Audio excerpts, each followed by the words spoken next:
the boy secretly painted the street light red. The train thought there was a malfunction ahead and stopped immediately. The boy just wanted to take a free ride, but he was discovered by the patrolling guards before he got on the train. To avoid being caught, he hid under the train. The train suddenly started at this time. The boy began to climb out quickly, but the guards behind him were still chasing him. He thought of a good way to start the conveyor belt. Finally, he fell into the cargo box. The train travels between mountains and lakes. Spivey began his first long journey in his life. The train arrived at the next stop along with the beautiful scenery of the West. The guards had been waiting here for a long time. They searched carefully for the trace of Spivey, and Spivey always managed to escape danger in critical moments. When the guard heard the noise coming from the RV, he began to look inside through the window. Although he felt something was wrong, he didn't find anything unusual. He stared wide-eyed and tried to find a flaw, but Spivey was motionless like a real billboard. But his snot was about to flow. Just when he was about to be exposed, the train whistle suddenly sounded. The guard had no time to continue observing and could only turn around and leave. The night gradually dyed the sky black.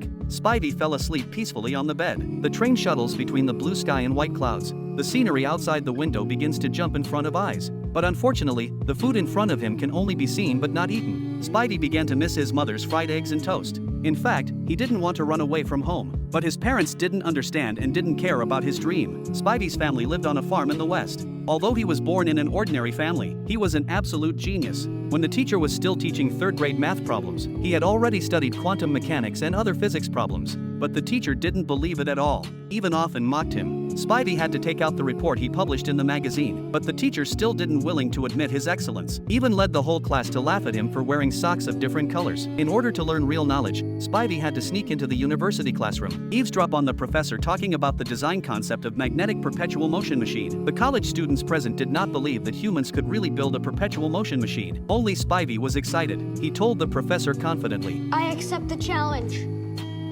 But it was obvious that the professor did not believe what he said at his age. But no one expected that Spivey really built a perpetual motion machine that could last for 400 years, and was awarded the World Science Prize, and he completely embarked on his wonderful journey of receiving the award.